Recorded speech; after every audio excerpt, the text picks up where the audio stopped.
Mixed martial arts. Mixed martial arts. How do we like our martial arts? We like them mixed! Oh, you gotta love it. What is up, my friends? Hope y'all out there just having the best possible day. My name is Sean Al-Shadi, and you already know this. This here is the UFC Jacksonville preview show on MMA Fighting. We always appreciate y'all for joining us. The crew today, let's bring them in. We got the Prince of Positivity, the King in the North, Alexander Cable. Duval. The Travel Maestro also as well. Your friend and mine, Jose Youngs. Yo. And of course, the best producer in the business, the best intro in the business. He is the undefeated E. Casey Layden. He's extra fired up today. He's man in the boards. You gotta love it. So fellas, let's get into it. UFC Jacksonville. We are back on ABC. 5th time now, and more importantly, it's that sweet, sweet noon ET start time. You gotta love it. Nothing like a nice brunch, some violence. So let's get into it, fellas. AK. We actually were just talking about this 2 minutes ago off air. This whole ABC broadcast partnership, it started a couple years ago now, early 2021. And now we've gotten 5 bites of the apple here. Shows like this are the biggest audience the UFC gets in 2023. And this time around, we got featherweights at the top. Josh Emmett, Ilia Topuria. Flyweights in the co-main, Amanda Hebus, Macy Barber. Give me your card rating. What are we looking at here for this big ABC show? Shaheen, I'm a bit torn here because I don't know whether I need to stick to my guns and stick with, the often misunderstood gymnastics system, which gave last week's much maligned card a pretty decent degree of difficulty rating, which I think it actually came close to achieving. Mileage may vary, of course. Maybe I'm out to lunch on that one, but I said last week was like an 8.4, which is not the same thing as card quality. That's not the same thing as how much star power there is, or what potential storylines, or it's really just raw and potential entertainment value. So I guess it has to be taken in a void, which is not really logical. I guess you can't really take any UFC event in a void, but that's kind of the idea theoretically. So I give that an 8.4, so I have to go higher here, or I recalibrate the system, but I'm going to stick to my guns and just go higher because I really like this card. Top to bottom, I actually think it's pretty decent, so I'll go maybe not crazy higher, but I do think it's better. So I'll go 8.6. I like that. I have to stick to my guns, or I have to recalibrate. I'm either going to just stick being wrong or admit you got to love it. Consistency. We're here for your consistency. By the way, is there a poll up? There is, and it's simple. I'm just curious who people think is going to win, because I in my mind it's closer than people think, but so far early returns on the poll, what you'd expect based on the odds. Topuria 71%.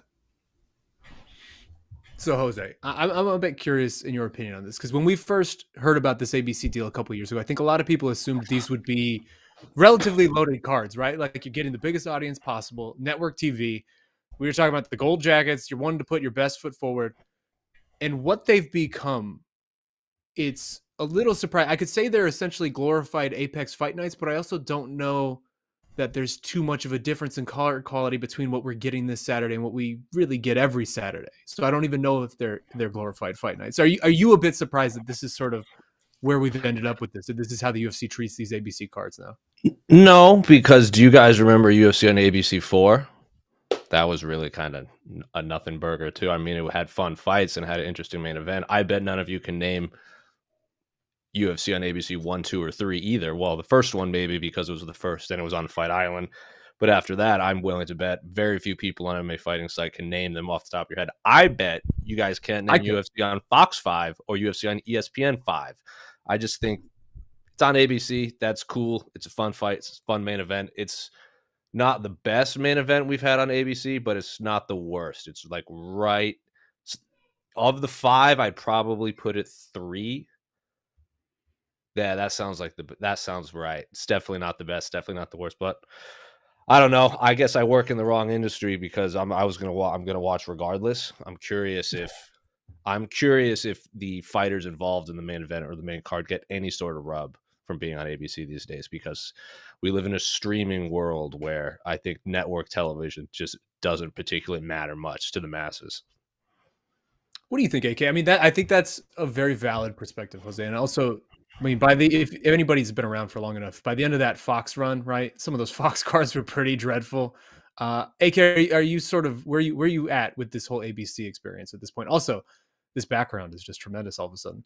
Oh, I'm not. Oh, good. Yes, that's good. Well, we want something back up there, so there's a wall of green behind me, so other people don't put something else behind me. So thank you, producer Casey, for this ABC Wide World of Sports, very illustrious graphic. I've certainly grew up seeing that image, maybe a little before my time. I think they've done like a decent job, decent of trying to distinguish the UFC and ABC cars from the occasional UFC Apex Drek, as it were. I know that's might seem a bit harsh. They've at least, I would say, as soon as Jose brought it up, obviously I had to go back and look at the previous card lineups. Ranked contenders in the main event, okay, consistent, sure, and then typically ranked people, or at least known veterans in the co-main. So I think they've like legitimate co-mains. I'm looking at all these previous penultimate fights, and none of them are fake co-mains. I think they're all either fights with some level of stakes, whether it's fighters just holding on to a ranking, or well-known people. And I say that because of UFC on ABC 1, which was Holloway and Kattar in the main event, and then Condit and Matt Brown in the co-main. Again, not ranked at the time, but two people that fans of the UFC obviously know, guaranteed to put in a good fight, a very good fight to put on ABC for sure. So I think they've done a decent job. I say that now, again, we are only 5 in, and I'm sure there could come a time where we get to UFC. I don't know how many more UFC on ABC cards are going to be, and how long the ESPN deal is. I'm sure that gets to a point where we're on UFC on ABC 11, 12, and it starts to resemble some of these Apex cards that we've been really critical of. But I think they've done an okay job here. Again, this kind of follows that formula as well. Emmett and Topuria, both guys. Topuria, definitely looking for a title shot if he gets a win. Emmett coming off an interim title shot, and then Hebus and Barber, 2 ranked fighters as well. The rest of the main card, I'm a little sketchy on why they booked some of these fights where they did, but I'll give them a little bit of credit. I do think they try to put some more booking priority on the ABCs, but again, I could be wrong. I don't know. I'd love to see what people in the comments have to say about it. I just have to say, giving producer Casey complete control over your background with the green screen that you have going is very courageous. And I admire your bravery. I trust Casey with my life. Oh, okay. I don't know about that. That's maybe a little too far, but it's very foolish. AK,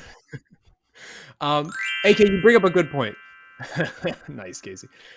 There's certainly, Jose, there's certainly been a theme, I think, with the card construction at the top of a lot of these ABC cards over the last few years as we gotten them. And that's as a potential showcase, right? A showcase for young talent seemingly on the rise. We just saw it with Jailton Almeida in the last one. I mean, you got Yair Rodriguez in there, Kevin Holland. You could throw even Arnold Allen, Calvin Kattar in there back in that first iteration.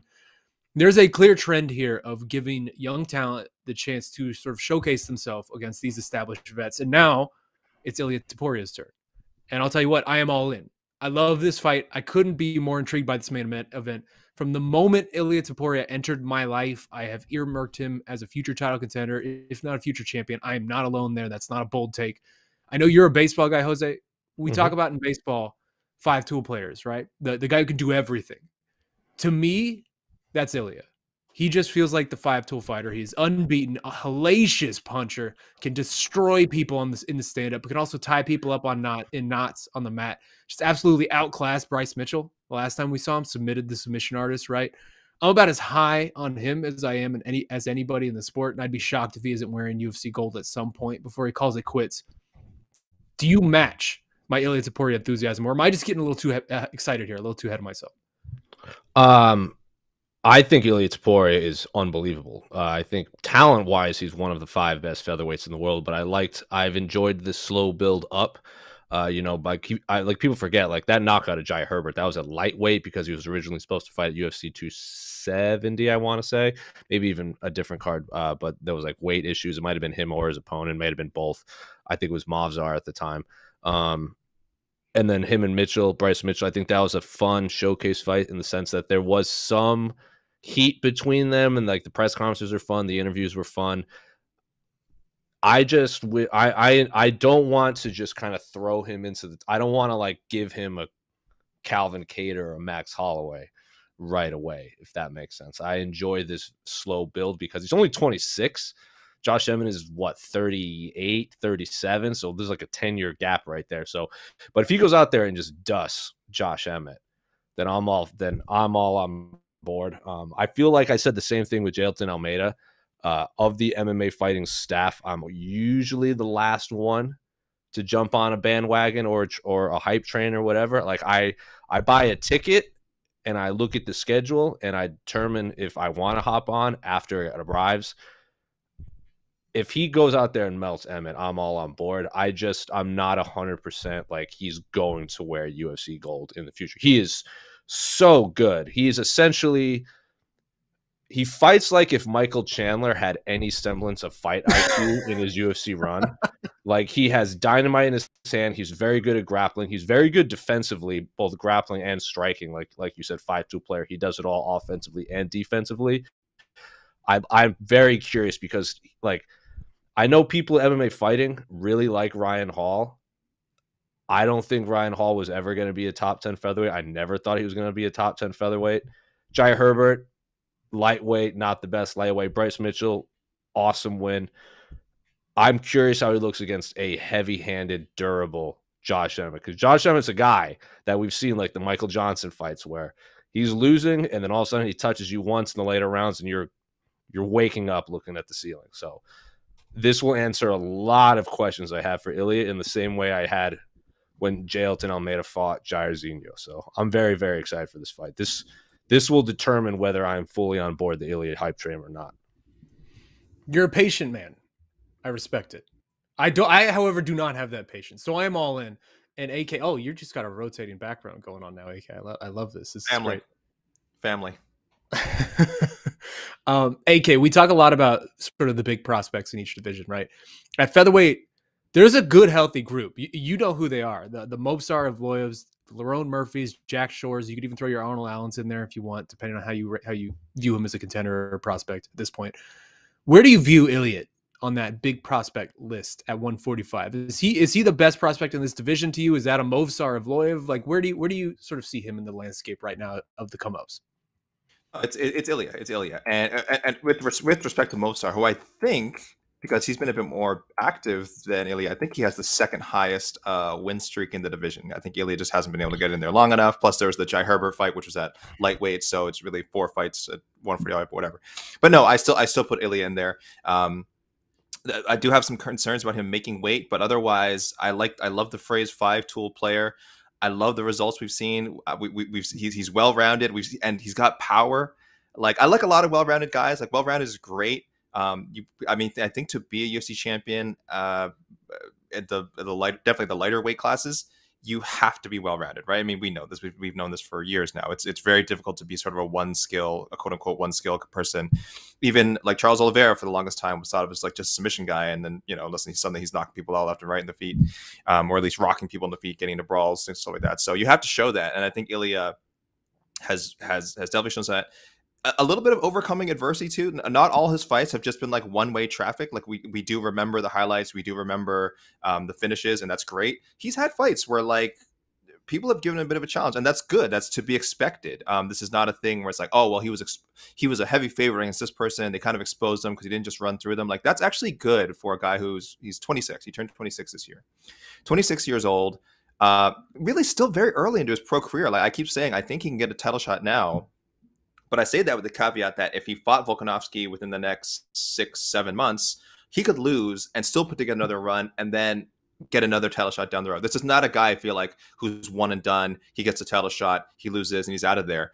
This is a guy who's going to be a player at 145 and probably 155 someday for years to come. So that's another thing I like about him is I just feel like he's going to have a chance to extend his longevity also by just by changing weight classes. But yeah, featherweight is so deep. I'm sure there's people I'm leaving out. You mentioned Lerone Murphy. That guy's just a sleeper, creeping into a top 15 ranking. Just needs to get one of those guys in the top 15 to have his chance. And again, we can't discount Movsar. And I'm trying to see if there's anyone huge I'm forgetting. Jack Shore, regardless, too. Jack Shore, very good. I'm glad he's going up. I'm glad he belongs at 145. That's where he should be. But if we are talking about the best prospect, it is Ilya. You know, I think I agree with you. That, again, that's not a surprise considering everything I've already said today. But Jose, it is interesting because you mentioned it where Josh is, and you look at sort of the man on the other side of this, and obviously at this point, Josh is almost like the forgotten story of this fight because I think a lot of us are focusing on Ilya. You look at where Josh is in his career. He is someone who has always been sneaky old, right? Like he is 38. That is ancient for the lower weight classes. And that is ancient for this division where literally no one in the history of the UFC has found sustained success into their 40s in the way that Josh is sort of trying to do now. Josh is 2 years older than Jose Aldo. Like that's just a very weird thing to think about. He's also only lost twice definitively in the UFC, right? Like he finally got some kind of shot at gold and it didn't go his way in his last one. Now he's out on the rebound. Now he's out on the come down or come back. I'm sorry. Back against the wall. It feels like we have seen this story in fight sports 1,000 times before. The guy who sort of missed his moment and is now at the end of his run, sort of facing this hard charging up and coming, tear. Is this do or die in your opinion for Josh Emmett? Like, is this the final crossroads where if it's going to happen, it's got to happen on Saturday for him? It is in the sense if you take into account his age, like you said, he is a grandfather. Compared to everyone else in this division. And he's essentially been the forgotten man. Like I pulled up because I couldn't even remember who he fought before Calvin Kattar, and I forgot he had fought in Dan Ige. And I believe one of them was supposed to fight Arnold Allen on that card, and then I can't remember who was the replacement or if they both just lost opponents and got combined into one. But like Yair Rodriguez was kind of the story of the fight when they fought for the interim title down in Perth. I was at that fight and Yair got all the questions and Josh was very much a non-starter when it came to questions. He just kind of gave normal answers. And in the fight game, apparently people don't like that. They like anger. And then Dan Ige was on a fun run. Calvin Kattar was on a fun run and Josh Emmett just kind of played the spoil. I remember when he came back from injury, and I think I can't remember who he beat. It might have been Mirsad Bektik. It might have been Shane Burgos, and he just kind of freaked out at the media, sitting cage side, kind of like a y'all must have forgot type moment, or just I've never seen one of the top 5 most agitated winners I've ever seen after a UFC fight was Josh Emmett that one time. I just can't remember which fight it was, but if you take into account, I don't remember. That was after the long injury layoff, right? It might have been the Ige fight. I don't remember. I think it was in the Apex though. So it might have been Shane Burgos, honestly, because it was like that was a year off or something like that. Regardless, like Josh Emmett, I feel like has been the forgotten man for a long time. I even remember I interviewed him at Media Day, and he said that during his layoff, it kind of became a running joke in his house where when a featherweight would win, he'd be like, oh, I bet they want him to fight me next. And then with like clockwork, they'd be like, oh, you should fight Josh Emmett next. So even he kind of fell into that joke too. Like everyone just kind of tries to make a name off myself. But in terms of his UFC championship aspirations, if he loses badly to Ilya, I think that might be it for his future title aspirations. But if it's like a back and forth war like he's known to be in, and both men it's one of those fights where both men are winners, even though one is only technically a winner, like we saw with Vettori and Cannonier, where like all like Cannonier won, but the big story everyone kept talking about was how is Marvin Vettori alive after that fight. I mean, that's a different story, but two losses in a row to top level competition at featherweight at his age, it's not going to be good for his title aspirations. That's for sure. AK, what do you think? I mean, again, we've had a long run here with Josh. This is someone who very snake bitten for like a lot of it, right? He suffered some really grievous injuries at certain points in his career, missed a big chunk of time, a couple of different times. And also, like Jose said, he's just kind of been disrespected and disregarded for a lot of this.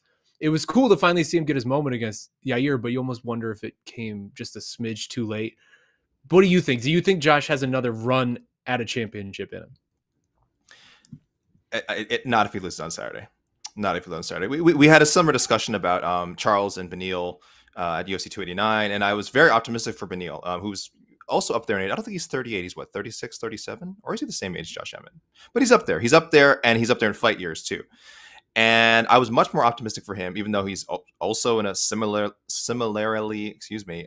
competitive division. He's, it feels like maybe his moment, like his moment was there, and it was, and that's it. He's taken away from. But I just feel like Beneil has built up more currency with UFC. You would hope Emmett has as well. Again, given that he's taken so many tough fights for them, and for the most part, been a very good company man. Other than that weird issue with the tickets, and that was just a misunderstanding. And they like him. They like Josh Emmett. But I also think featherweight has some younger guys coming up than 155 does. Not that there isn't talent always coming up 155. I just think there's some more immediate names that we mentioned in 145. They're coming up for those spots, and I don't know how long Josh Emmett can hold on to them. 38 is listen, for an athlete in any sport is up there. So unless you're like a heavyweight, at which point you probably have another 10 years left in your career. But for featherweight, man, that's tough. And he's been fighting for a little over a decade now. I know people will see 21 pro fights. Like, okay, that's not like a huge amount of miles in the odometer, but excuse me. But it's the people he's fought. This is Calvin Kattar, Dan Ige, Shane Burgos. These are battles, man. I mean, this isn't like a 21 fights where he's racked up like a bunch of, first round knockouts in the UFC. He's got a couple, but he's been putting in hard hours in the office. And a loss to a guy like Ilya, I mean, I don't know what that's going to do for his confidence. I don't know what that's going to do for his standing in the eyes of the matchmakers. But all of it together, it just certainly cannot be good. And I'm not saying he can't continue to have a good career. Like, I think we could still see him. He's not going to retire right away. There's still good fights ahead for him. It's just really, really, like, he'll be so many fights away and having to knock off so many other contenders away from ever getting a title shot again. So should he lose on Saturday, I do think this is such a cold thing to say, but it is the end of his relevance as a contender. I mean, I think that's fair though, right? Again, 38 years old is just tough. It's tough in the lighter weight classes to make it when you're in that sort of late 30, early 40 zone. We always talk about stakes because that's ultimately what this stuff comes down to, right? Is the stakes to each fight. What does all this mean? I think it's very clear that if Josh pulls off the upset here, he's not getting a title shot again anytime soon, right? Like, he needs to still work his way back up and get a couple more wins in there. Ilya, though, would be a very intriguing guy if he wins this fight. As Jose said, this is sort of the prove it fight for him. He at that point would then be 6-0. So far, 4 of those 5 victories have been really vicious, finishes in some respect. Very dominant, very overwhelming. If Ilya gets it done, and maybe gets it done impressively, AK, is a title shot next? Like, is that sort of up for grabs for him? He should be next for a title shot. I don't know if that is what the UFC will give him next, if that makes sense. Because I do think that Volkanovski is going to have a lot of say in what's next for his career. Should he beat Yair? Which, again, not a guarantee. I know a lot of people seeing Yair as a live dog, just a guy who matches really well with Volkanovski. There's a reason so many people were hoping to see Yair fight his way to an undisputed title shot. So that's by no means a done deal. And I guarantee you the Volkanovski camp feels the same way, that they're way too smart to just overlook Yair. But if Volkanovski does win, he's probably going to angle for that Makhachev fight again, right? I know it's weird timing for it, but the first fight was close. I thought it was a really good fight. I don't know if people are so sour because they thought Volkanovski won, but I imagine there's a good portion of people that want to see it. It's the fight of the year, right? I think it's still. It was awesome. I have to think about that. That's a good question. It's in the top 5 easily. It was just so high level and so tense for 25 minutes. It's exactly what you wanted when you get a champion versus champion fight. You're like, holy crap! Every second, you just felt like every round could be decided by one mistake or one guy pouncing on an opportunity, and it kind of was. But again, depending on how you scored it, what people think about it. So if you're Volkanovski, there's no reason not to angle for that fight again, and that means Ilya will have to wait. And if I'm Ilya, I'd have no problem with waiting, but waiting in the UFC is such a dangerous game because you probably tell yourself, okay, I can wait 6 months. I can wait 6 months to fight again. No problem. I've done it before. I've had 6 months between fights. But then that 6 months becomes 7 months, 8 months. Suddenly other contenders are getting wins. We talk about Movsar Evloev, Leon Murphy, guys like that. Suddenly their win streaks continue. Uh-oh. Now the UFC is looking at these guys and saying, well, Ilya, we love you. You're a great contender. You smoked Josh Emmett back in June, but it's January now. It's February. And these guys have fought a couple times since. They've leaped over you. We're going to give one of them a shot at Volkanovski or Yair, whoever happens to have that featherweight title. So it sucks because he shouldn't have to do more. I'm not saying he has like an unassailable resume, but it's a very strong resume, and he'd have that glean of a guy who's not just undefeated, but who has a highlight reel, very easy to market. So I think he should be clear-cut number one contender after beating Josh Emmett. I just worry that he will have to fight again because we don't know if Volkanovski's immediately going to defend his title. If he does, has to be Ilya. If Volkanovski wants to defend it again, if he beats Yair and defend it in the next 6 months. If not, Topuria is number one contender with nothing guaranteed. Man, I hate how right you are. It's If tough. I'm being honest, I really hate how right you are because I loved Makhachev Volkanovski the first time around. I thought it was a nice time for it. It sort of made sense in the place of the division.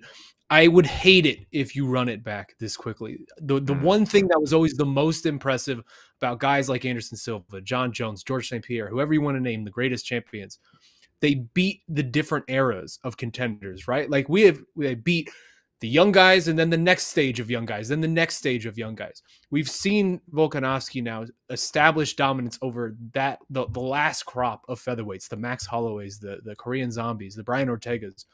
There is such a good group of talent coming up now at 145. I want to see him continue to do that now against this next generation. That's what makes an all-time legend. That's what makes an all-time great champion, is being able to have that sustained dominance over these different eras. And just repeated shots of this champ thing. Like once is cool, once is fun, once he deserved it. If we do this, if we run this back, that is just, to me, I hate it. I absolutely hate it. Jose, when I asked AK this question initially about the title shot, is it possibly at stake for Ilya? I saw you shaking your head. Sounds like you don't think it is. No, I don't. I just, because I'm basing this off of like deserving. I'm not going to use that word. It's just how we've seen the UFC book. Like I'm trying to use like this, like the scientific formula. Like we've seen it play out. We know how this game operates. If he beats Josh Emmett and he is in a title shot next, I bet it's an interim title shot because Volkanovski goes up to challenge Islam again, and that's assuming Islam beats Charles in that rematch in Abu Dhabi. I've been saying for a long time, I think Volkanovski Islam 2 should main event UFC 300 because UFC 300 is a big event. You know, champ versus champ. The first fight was so good. I said that at like the day after their first fight, so I'm just gonna stick with that because I'm not trying to be wishy-washy. If it's UFC 300 is the main event and in this world, and it is Volkanovski and Islam, obviously I would assume, you know, Ilia Topuria versus anyone above him at featherweight would be a lot of fun for an interim title, but I don't think it's going to be for the undisputed title next because we've seen fighters like Arnold Allen all of a sudden have to fight Max Holloway. We've seen Dricus du Plessis all of a sudden have to fight Robert Whittaker. I don't think Ilya, who I know these rankings don't matter, but in the UFC rankings, Ilya is at 9, and if he beats Josh Emmett, he's probably going to jump up to 5 or 6. I don't know if he's going to get a title shot. I bet they make him fight someone else. And I also wouldn't be surprised if Islam does get through Charles and Islam just fights the winner of the BMF title fight. And then Volkanovski has to stay at featherweight. He'll fight someone else again. So it's just a whole lot of, I don't know. Let's see what happens after this fight, because Josh Emmett missed like a year and a half of fighting because of injuries. And he was still coming off a win after that. So for all we know, both men get put through a blender on Saturday morning over here on the West Coast, and neither is healthy for the rest of the year. So TBD is my answer. But if I was a betting man, if Ilya does fight for a title next, I bet it's interim and not undisputed. This is a side road. We're derailing from the main conversation for a second because you sort of got my wheels working. But do you think Makhachev 2 is a big enough fight for UFC 300? Because I mean, we're going to end the year with UFC 296 probably. Mm-hmm. So you're looking at probably like first, second quarter of 2024. Do you feel like that would be a big enough fight for an event like a 300 where you know they're just going to go balls to the wall?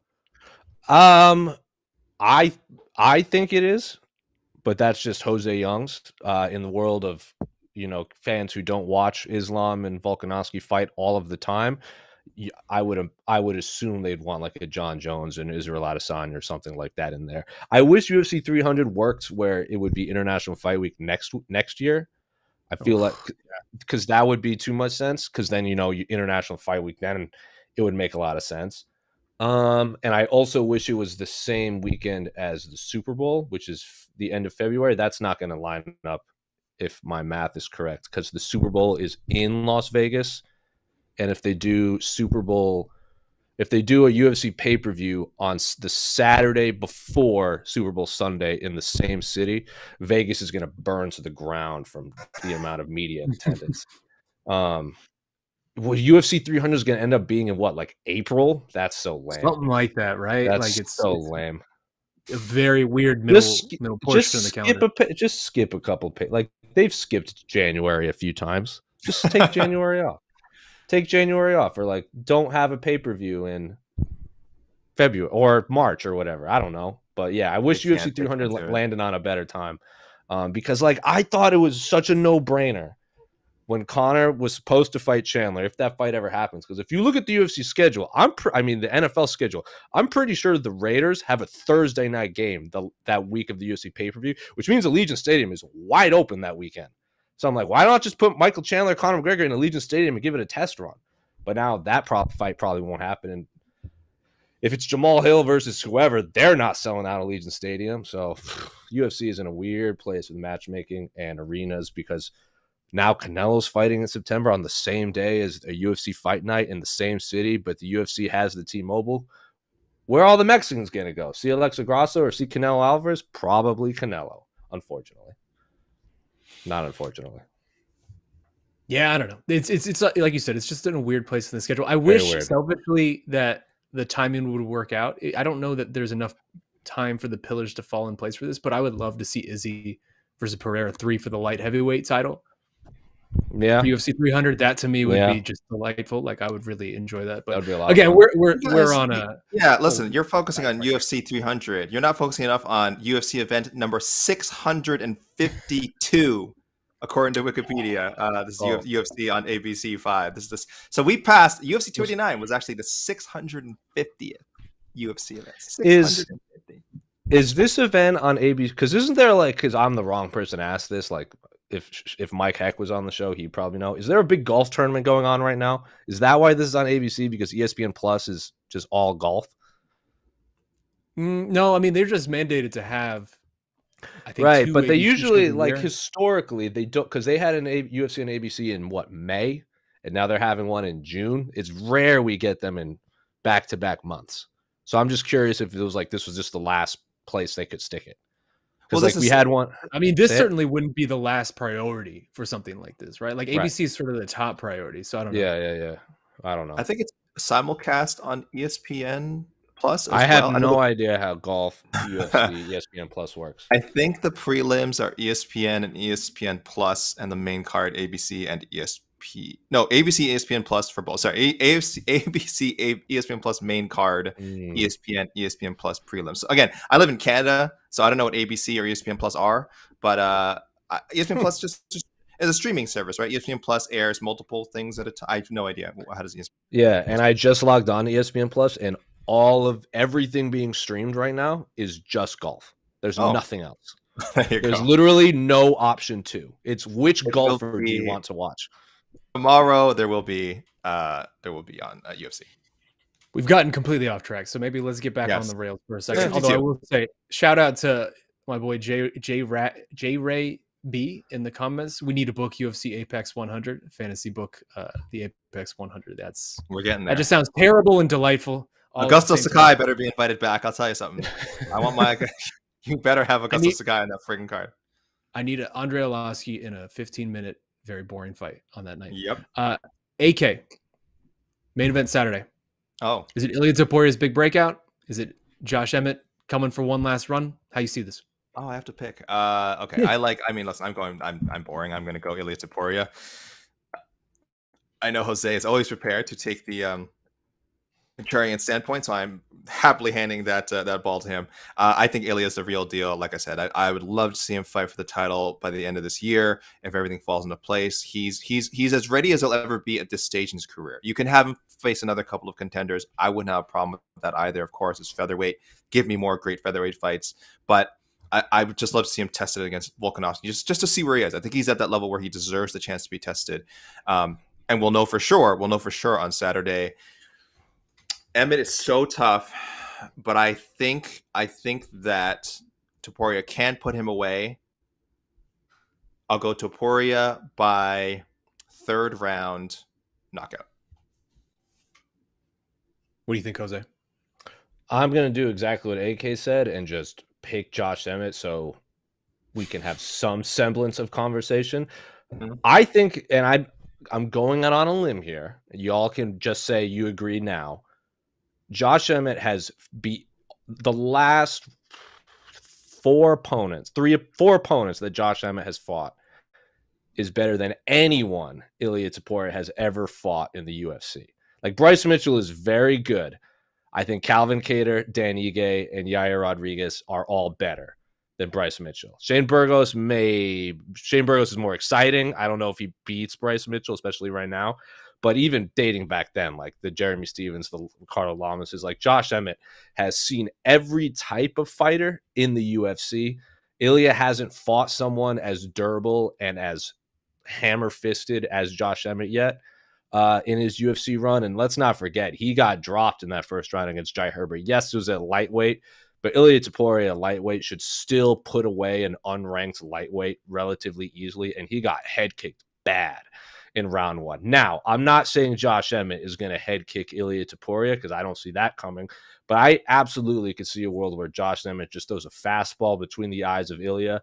Ilia gets stunned, and Josh Emmett smells blood and runs in and TKOs him on the ground, because we've seen that many a time. We've also seen him turn off fighters like Ricardo Lamas and Michael Johnson with that overhand right or left. I can't even remember. They all just kind of blur together because Josh Emmett's knockout wins are so violent. I think this is obviously, like I said, the last run for him. I think Josh Emmett is I'm assuming he's an underdog. I don't even looked at the odds, but I'm just going to assume Josh Emmett is the underdog because he's always the underdog. Huge But underdog. Josh, there's no tight style of fighter that Josh Emmett has not fought in the UFC. Ilia is a 5-tool player. He puts them all together. I'm just going to pick Josh because AK picked Ilia, and I'm deciding it right now, and I'm talking myself into it. I'll say Josh Emmett late round TKO because that seems to be Josh Emmett's MO right now. Disagreeing just because AK said something. I'm all here for that. I will quibble with you on one thing. I would say that I would put Shane Burgos, Dan Ige sort of right around the same level as Bryce Mitchell. I think obviously Calvin Kattar and Yair Rodriguez different level, but to me those 3 are all on the same level, more or less. But either way, very much obvious that this is the biggest challenge that Ilia Topuria has faced, and I think there's no surprise here for me. I'm going with Ilia Topuria. Again, everything I've said today, I think future champion. This can be this guy's breakout. Josh Emmett is tough as all hell, but we have seen him a couple times now over the last couple of years. Just, he's taking a lot of damage, man.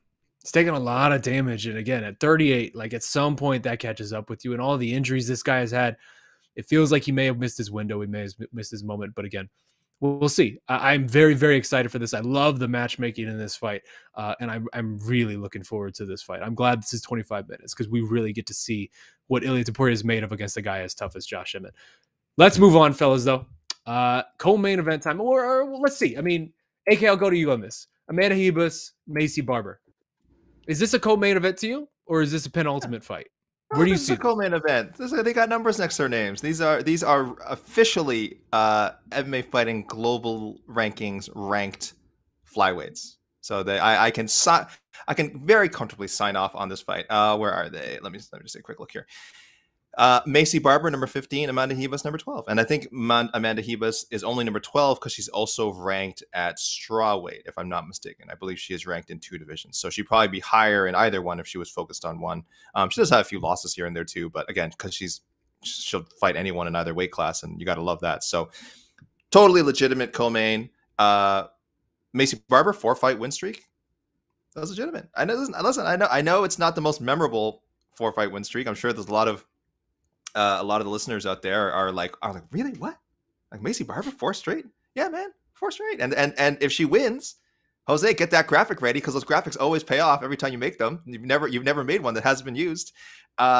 If she wins, she will tie Alexa Grasso, Aaron Blanchfield, and Manuel Figueroa for the number 1. So it'll be four fighters in the division will be tied for the longest win streak. So yeah, and I'm not saying whoever. I don't think that there's immediate title implications for either fighter. It's not out of the realm of possibility, but they wouldn't be like at the top of the list. They would like make the short list of, you know, if other challengers fell through and couldn't be booked. So I think both women are one win away still, but they both look great at 125 pounds. Hebus also at 115.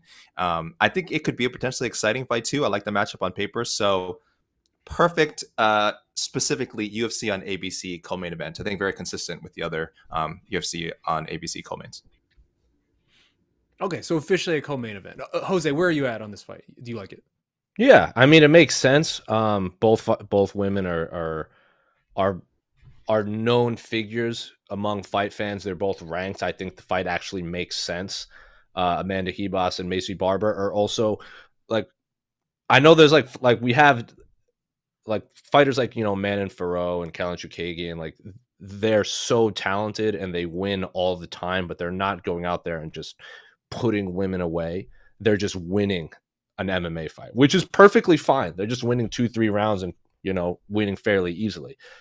Amanda Ribas, I know, has a lot of decisions, but they're exciting back and forth decisions. Like she's the one that got Kellen Chookagian a fight of the night. Like she was so tough in there that Kellen Chookagian got a fight of the night against Amanda Ribas. And Maycee Barber, as much as people on the internet rag on her striking, especially in that Alexa Grasso where she was punching the Invisible Woman between them for 3 rounds, when she hits someone, they feel it, and their game plan changes. Now, I'm not saying either woman's going to go out there and just melt the other one, but I think this is going to be the main event. Obviously, between Emmett and Ilias, probably the favorite for fight of the night.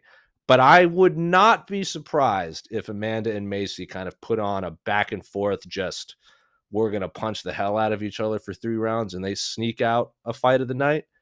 That would probably be my live dog for a possible, you know, $50K for both women. Just looking at the rest of this card, I think that those two are very evenly matched up.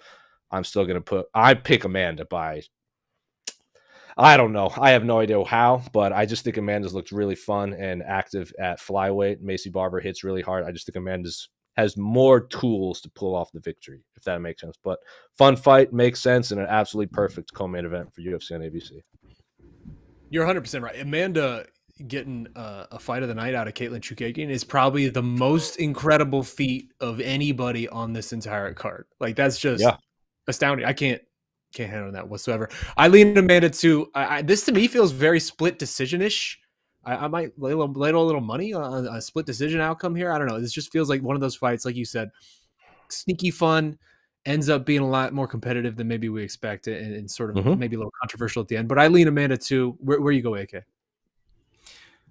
Listen, someone's got to make the case for Maycee, so I'll do it. Again, we said it. Maycee's still a work in progress. All right, from the moment she entered the UFC off Contender Series, saying I'm going to become the youngest, you know, UFC champion ever. I think that window has passed. Right? She just recently turned 25, and what John Jones, what 24 when he won his first title. Dream's dead. I'm pretty sure the dream is dead. The dream is dead.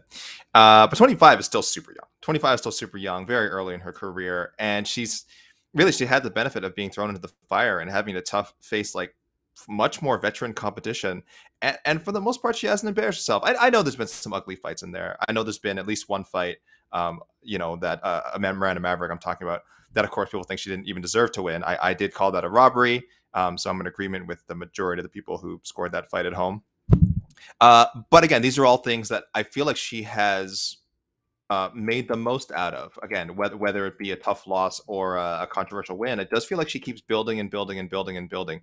And I understand the animosity against her. Again, she, like I said, this is a young person who you know, is growing up in front of our eyes, and there's a lot of growing pains there. I'm not making excuses if people don't like her. If there's, like, you know, moments in the mic that people are just like annoyed by her, that's fine. That's life. You don't have to like everybody. But the point, but more importantly than any of that, is that the results have been there in the cage. It's hard to argue with 4 straight wins. Again, regardless of how definitive they are, she's racking up W's in the UFC. And again, I do think the striking is getting better.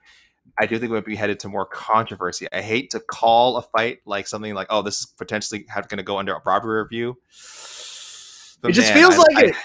It feels like it. It feels like I want to go with Jose though and say like it could also be a fight. I think you can have a fight of the night and a fight that's undergoes a rivalry review. I think Piotr Jan and Sean O'Malley were the fight of the night, and it was very controversial. I think that could happen here. And I think that's only for us as fans. Always fun to discuss. Won't be so fun for whichever woman ends up on the wrong end of the decision, which I think in this case might be Amanda Ribas. That being said, I have a question for everyone here. And Casey, please come in here as well because I'm curious for your thoughts. What's the second best fight on this card? Because I think we would all agree the best fight is the main event. What's the second? Is the co-main the second best fight, or is something else? What do you guys think? I think competitively, that's the second best fight. No, the co-main. Why did you even question if this is a legitimate co-main, Shaheen? You see that. Are you just asking questions? Like what made you ask that? Asking questions. Just asking questions. Although I don't know. To me, this doesn't feel like the second best fight on this card. I would look at either Neil Magny, who I don't know, insane disrespect to me putting this guy on the undercard of a card like this. Like, what's he coming off of? He's coming off of any respect. Or really, what my real answer would be Brendan Allen and Bruno Silva, because I really like both those guys. Are they ranked? Brendan Allen is. Brendan Allen is. Brendan Allen is after the Muniz win. Yeah, after the Muniz win. No, Ribas Barber. That's a legitimate fight, perfect co-main event, and the second best fight of the card. I think the hesitation of maybe put the Magny Phil Rowe fight as the co-main event is because as much as people, for whatever reason, have been liking Phil Rowe in our chats and everything, he's missed weight 2 of his last 3 fights, and he's been. I don't know if any of you guys have interviewed Phil Rowe, but he is very difficult to have a serious conversation with, to the point where I'm like, I'm not getting anywhere with this. It's like annoying. Like, he missed weight, and then after his win, I go, oh, can you just speak about missing weight? Was it like a missed time thing? He's like, what are you talking about? I've never missed weight. I'm like, you've missed weight twice in your last 3 fights, bro. He goes, never happened. I was like, all right, this is fucking getting nowhere. So maybe that's why. No, I just think Magny is coming off a pretty dominant. I think I was going to say it's the combination of Magny's lost twice, 2 of his last 3, and Phil Rowe has missed weight in 2 of his last 3, so maybe that's why. This should be on the main card, but I don't think it should be the co-main. I do think they are. Placement is curious to me. Yeah. I do think they are treating it as a feature, like a legitimate featured prelim. Because again, remember it's prelims are on ESPN and main cards on ABC. So I do think they're hoping like, oh, people watch Neil Magny and Philip Rowe close out the ESPN card. It's like, oh, if you want to watch more, don't forget, hop on over to ABC. So I guess they're hoping, one, to retain whoever's been watching, and by some chance, if anyone tunes in just to see Neil Magny and Phil Rowe. Starts watching the card with Neil Magny and Phil Rowe, will be like, oh, okay, the rest of the cards on ABC, I'm gonna hop over there as well. So I think they actually are using the featured spot as it's supposed to be used, like when they used to do it for pay-per-views, right? Like hoping you're not selling this card. Like you're selling people. You're selling people to change the channel. Is that still a thing? Is that still a thing? I think that's their thinking here. Who's watching this card on a Saturday morning and not already planning to switch over to ABC and watch it? Like, who's watching the prelims on ESPN and undecided if they're going to go watch the actual fights? I love to consider myself the voice of the common man. We know this. I always have an ear to the streets. But when it comes to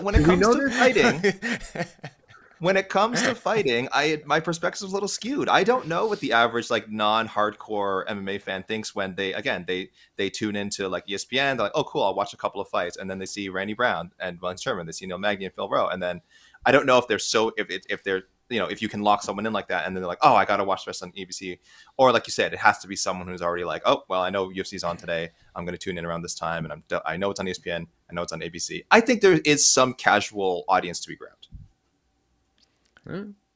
I could be wrong. We're talking about other really good fights on this card. I think it is on those early prelims. That's between Tabitha Ricci and Jillian Robertson. Great fight.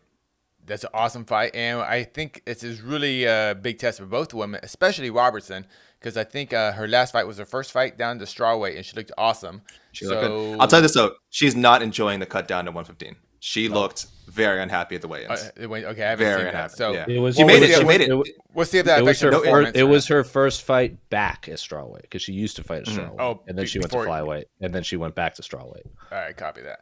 But in the UFC, it was her first strawweight fight, though. Gotcha. So, but if Tabitha Ricci, she's still kind of how old is Tabitha Ricci? She's still she's like a still young prospect, 28. Okay. Yep. Yeah, but for Jillian, I think if she looks great and wins this, They're the same age. Yeah. Okay. Yeah. Julia Robinson, quite a few more fights. But it'll be really interesting to see this fight, and I think especially if Jillian wins, it'll be fun watching her how she goes upward in the strawweight ladder.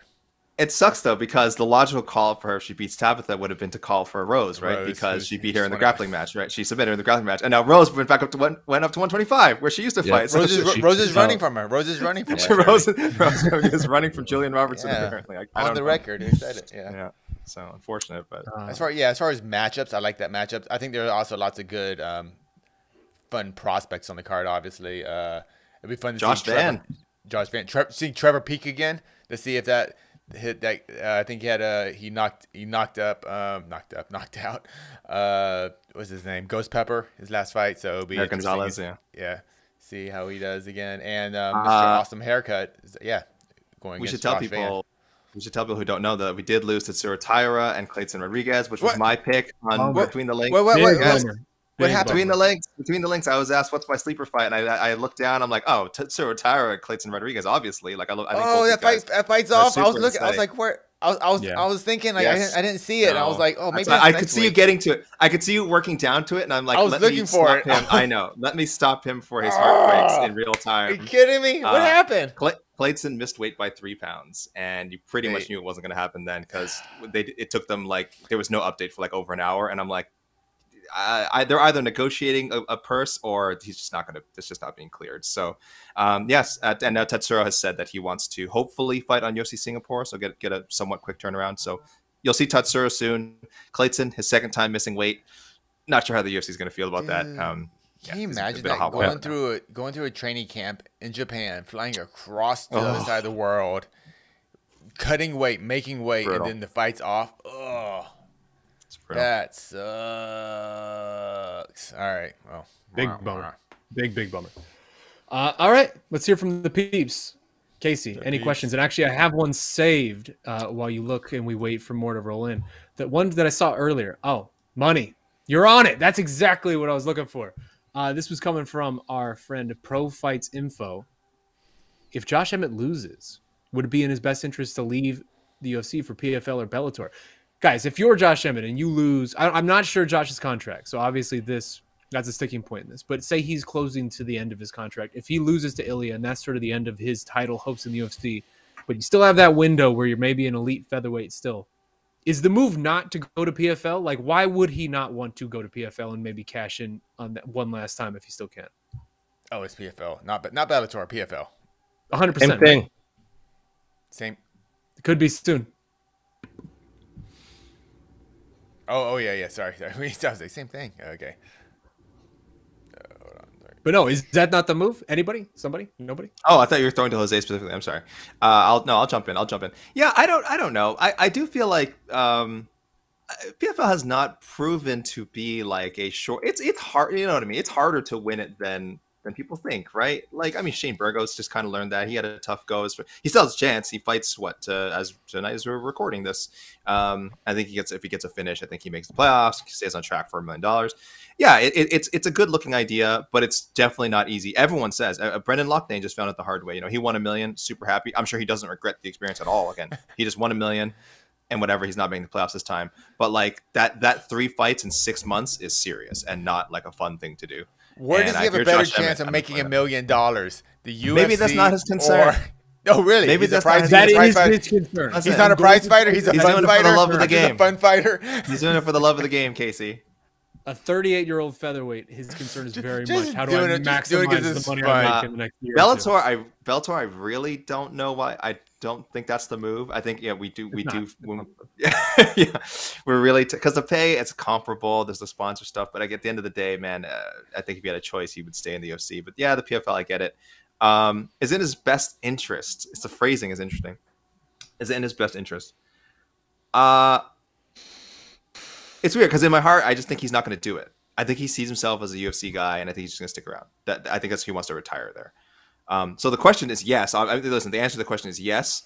I just think in his mind, I think he thinks the best interest is staying at the UFC and just and Where being do able you to get retire this staying from? Where do you get this whole best interest from? Listen, Where- like I said, where's this coming from? I'm a man of the people. Casey, I understand people like You're a Josh man of the Emmett. people, All right, Sonny? listen, I'm a You're- man of the you're people. a man of the UFC, bro. Josh Emmett is a I will person. say, Josh is a One person. one Yeah. thing that people who are men of the people do is they consistently tell people that they're men of the people. I tell people that all the time. That's how you know. Yeah. That's the only way to make sure.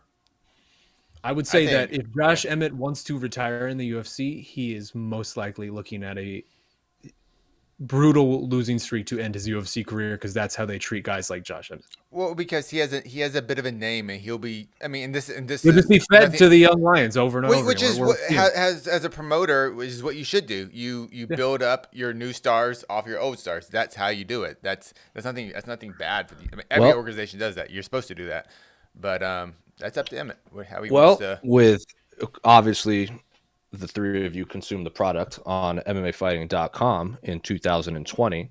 Josh Emmett once said, I want to stay with the UFC because I feel it's the biggest and best organization. Shane Burgos did something similar. He tested free agency. I heard he took less money to stay with the UFC. And there's that. But that was before Shane Burgos eventually. I mean, Shane Burgos took less money. So Shane Burgos took money. I misspoke. But yeah, Josh Emmett has gone on record with their own Damon Martin saying, I want to stay with the UFC. That was 2.5 years ago. Whether that's knew it. changed or not, I don't know.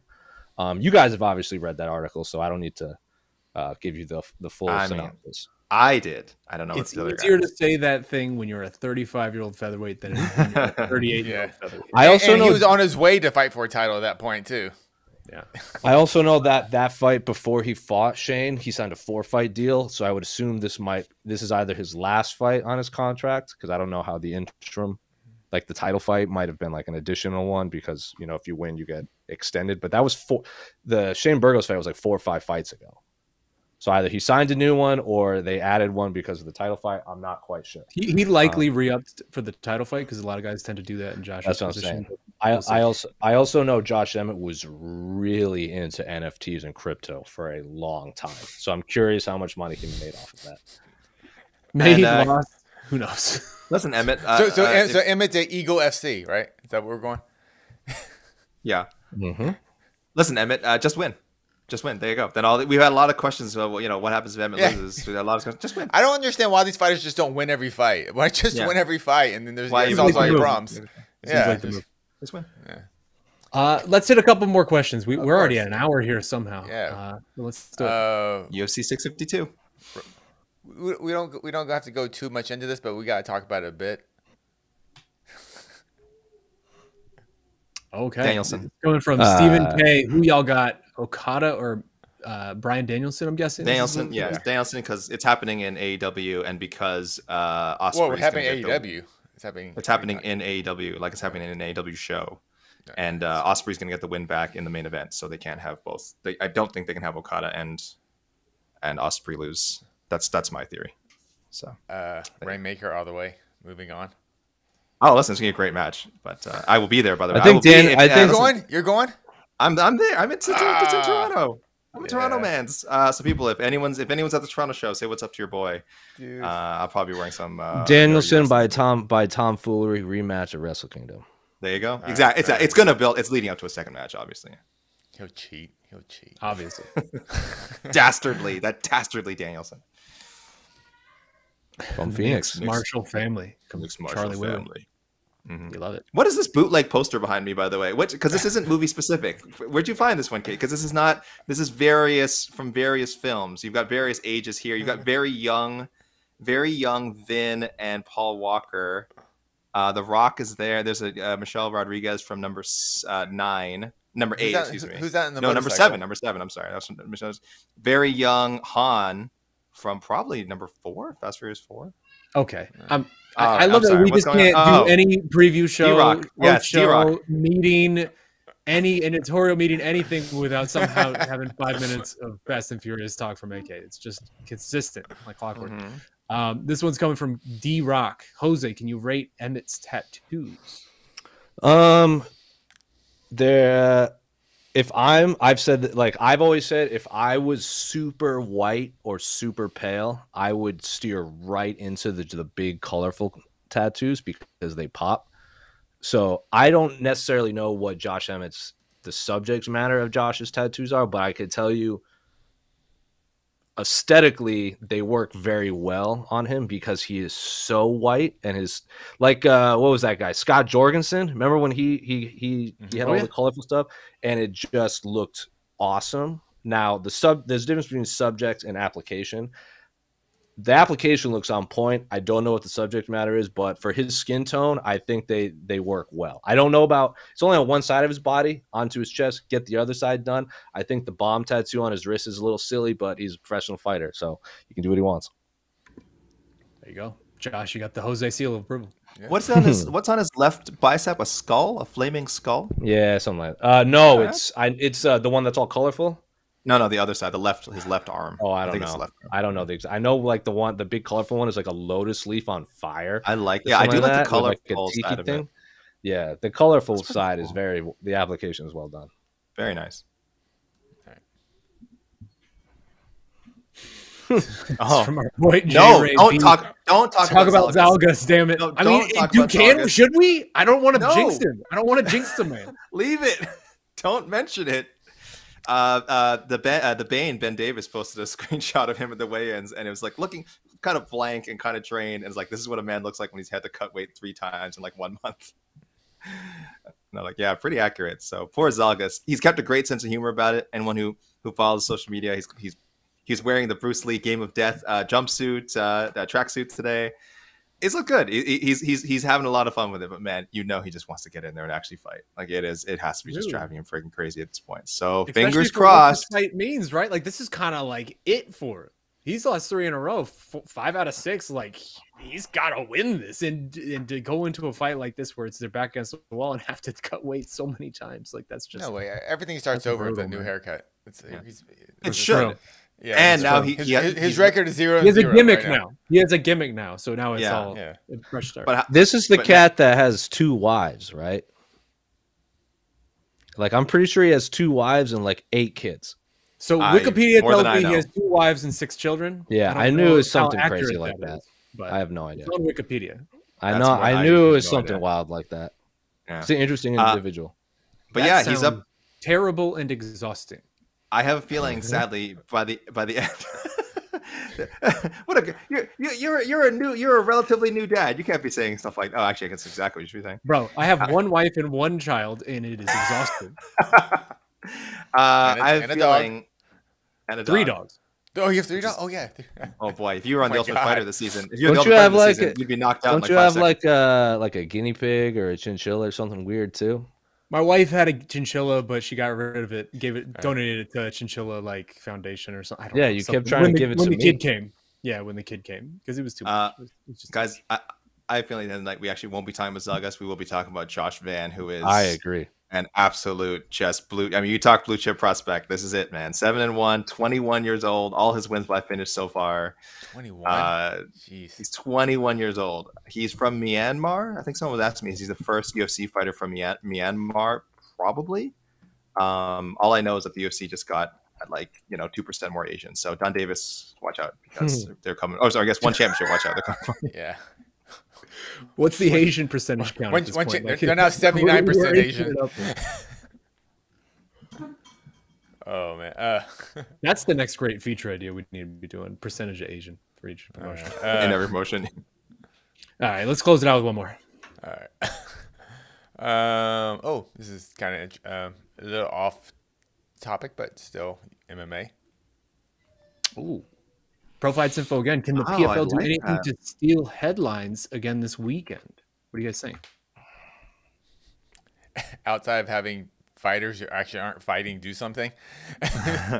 we said on Between the Links that like the PFL needs to make the John Jones and Ngannou confrontation like a part of their intro. Like whatever, if they have an intro scrawl graph or anything, that should be in there. Has to. And also they start off this week with treating it like a reality show where like last week on PFL 5, Francis Ngannou and John Jones faced off. What could happen this week at the Overtime Elite Arena in Atlanta? Really like milk it. I feel like they haven't milked it enough. I know they milked it a lot. I still think there's a little more to drain out of there. So That's a sensational can- idea. You need to be bringing Listen. those. That's like the type of idea you need to be bringing to the MMA draft, so you won't get last Yes. place. Like that's I good know. stuff. Listen, I was like doubled my votes this year. All right, so I don't think any of you can say that. I think I'm the only one who doubled his votes this year, from like 10 2 to 4, 20. yeah. 2 to 4. But Uh, I think What Burgos can getting they a big do? knockout. I think but I get the nothing's question, gonna though, like- match last week. Nothing's gonna match Yeah. last week. It's just, No. I mean, I mean, do you even remember the fights last week, or was it actually just the things that happened outside of the cage? Larissa The Pacheco. smart. Oh, let's. Larissa Pacheco is what I remember, but she was not Yeah. the main event. Yeah, she wasn't in the main event. Yeah, but no. I Jose, guess. what do you I got? guess the answer is no. Jose, Nope, not at all. I was trying to stall to Man. buy you time. I was trying to stall I to buy you covered time. that card, and I already forgotten. Jeez, that's tough. People really like PFL on Friday nights for about 6 hours, and then the UFC happens the next day, and they're like, "What even is PFL?" It's just how it works. Same as Bellator, unfortunately. When you say people like PFL for 6 hours, that's only like 2 fights. Yeah. Hey, Oh, dude. They really like the smart cage. the smartest. It's the smartest. So good. Don't get rid of that in the merger, please. That has to be part of the deal. Has to be part of the deal. Well, you go using the old George Costanza thing. We'll go out on top. Casey, great line. That's it. We're done. We're done here. Before, Oh, Oh, I have no. one more thing because I Oh. have control of the cameras and stuff. Watch LFA tonight on UFC Fight Pass. I have 4 of my teammates fighting Whoa. tonight. 4 of them. 3 Brazilian bros. I've trained Casey, them you all train? with Get these outta guys. here. Yes. 4 of my teammates are fighting on LFA tonight. Luis, he's the first broadcast fight. I don't know how to say his last name. I was gonna say, I dare you to try and pronounce this. you're really I good dare friends you. with him. I can tell. I never knew he had a last name. He was just Luis, the really tall Uh-huh. Brazilian guy. Awesome Muay Thai fighter. This is his first professional MMA fight. I've grappled with him a lot. He's awesome. Barboza, 55er, and Hoffa. He's fighting the co-main event against ex-Bellator fighter Winsky. And in the main event, big ass Cody Davis is gonna win that LFA flyweight title tonight. So Wow, watch these are your it tonight. guys? These are my Commerce, guys. Commerce, California, Commerce Casino and Hotel, UFC Fight Pass. So there you go. Easy to Yeah, I watch. will be there. I'm super excited. Yeah. I just I'm love sorry, you being like, I control the camera, so I'm going to do this. Yeah, I gotta give a shout out to all my Go guys. rogue. Yeah, Go right there. yeah. Well, good luck to all Casey's training partners, and also appreciate all y'all for hanging with us on this Friday. Again, morning fights. You can talk about the card all you want. I'm really looking forward to morning fights. I love it every time we get it. So this has been the UFC Jacksonville preview show. We appreciate you guys as always for hanging with us. Stay tuned. Keep it locked to MMA Fighting for all the coverage you get tonight, tomorrow, moving forward. You know how it goes. This man is Alexander K. Lee. We got Jose Youngs down there. And that's the undefeated E. Casey Layden. We love you guys. Enjoy the fights. And we'll see you tomorrow night.